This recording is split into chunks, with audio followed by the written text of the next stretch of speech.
Please be seated.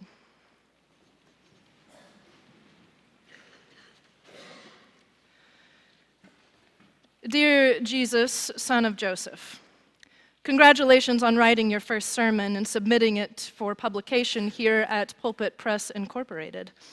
We take pride in being number one in edifying publications and are always on the lookout for new and fresh ways of spreading the extreme word of God, registered trademark. We regret to inform you that we cannot publish your submission Sermon on the Mount and offer the following feedback for you to consider at this foundational time of your career. We note a lack of humor in the sermon. Always start with a good joke, even a bad joke, actually. I heard a great one the other day about how many Germans it takes to screw in a light bulb. 9. See? Don't you feel more inclined to read this rejection letter after a nice joke? No one doesn't like a good light bulb one, and that one's on the house. If humor is not your strong suit, then tell a personal story. People want to connect with their preachers, Jesus, and you're giving us nothing to go on about who you are inside. Now, some of us think parts of your sermon are funny, but I'm not sure if that's what you're intending. Blessed are the poor in spirit, the meek, the weak. Blessed are the broke and the sad and the ones who get made fun of. Is this a joke? Tell us exactly how they're blessed. We're wondering, did you have an actual career before trying to become a preacher? If you've ever desired to be a professional anything, time to start downplaying these traits. Wannabe preachers in particular. Preachers are bold, polished, erudite, strong, successful. Image is everything. Have you seen Joel Osteen's teeth? We recommend some trendy glasses and designer jeans. Also, a wife and 2 kids, hugely attractive. You're in your 30s now. People talk. No one here at Pulpit Press Incorporated is exactly clear as to where you're going with these blessings.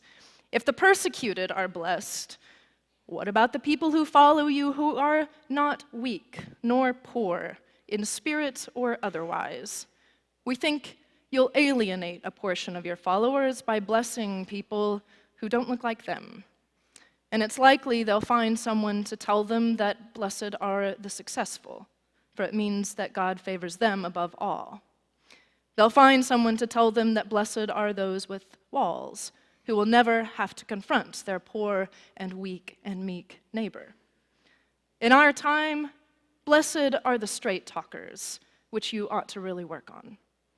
In the 21st century, we're not really concerned with causing hatred and division so long as we have the thrill of a one-line zinger to the other party. The more bombastic, the higher the ratings. Take notes. Moving on. We note good metaphor and imagery usage about being salt and light, but it seems like you could punch it up a few notches. The salt of the earth, you say? Salt is such a passive image.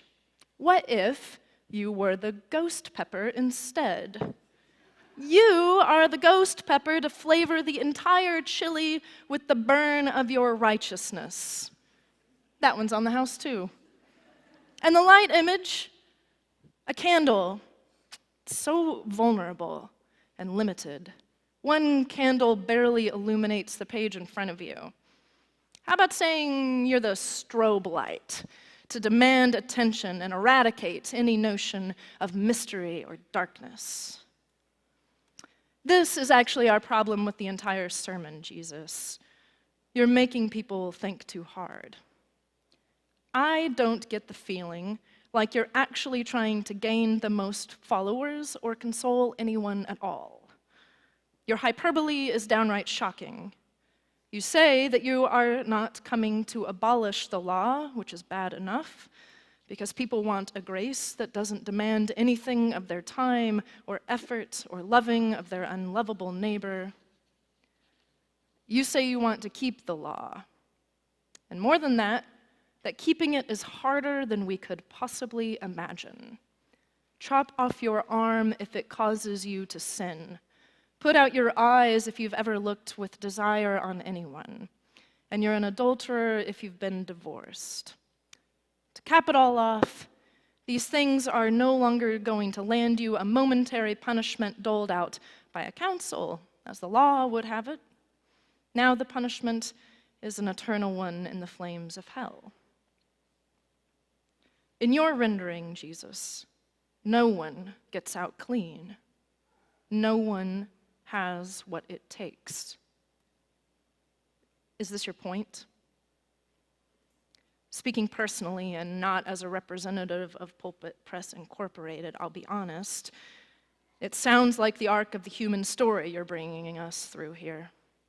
A beginning and then a descent into loss and pain and out to the other side, changed somehow, directed outward to the journeys of others. If you were right, it would mean that those of us who are strong and bold and able and joyful actually need the grace and blessedness that can only be found in our neighbors. It would also mean that the frightened, weak, neurotic places of ourselves, so carefully concealed, are where you are found, where you will bless. It would mean that we would have to look beyond our own comfortable, constructed communities for the place where God dwells, for the people on whom God's blessing resides. If we are the light of the world, truly, it would mean that we would need our neighbor's light to go into the darkness of our existence, because one person's fragile candle can only illuminate so much. If we are the salt of the earth and we lost our saltiness, it would mean our neighbor could be the one maybe to replenish our stock. If this were all about pointing us to the world beyond us, it would mean that our actions of violence and acquisition and lust and greed and betrayal have far-reaching consequences beyond our own personal judgment before God, that they affect our neighbors here and now, and that it would be better to lose a part of ourselves than to cause our neighbor to be left outside the bounds of communion. It would be better to put ourselves into the wilderness than to reject any seeking sanctuary. I don't know, Jesus.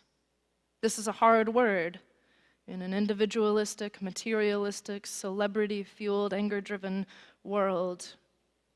I think you might be right. This is not how I intended this letter to go, for the record. We'll reconsider here. I still don't think you'll get published. Not many will go for it, what you're saying. And those who do will have a time keeping that lamp lit. But a few might. And they might be like a little salt or a little yeast worked into a large batch of dough, something to flavor and lift a whole community.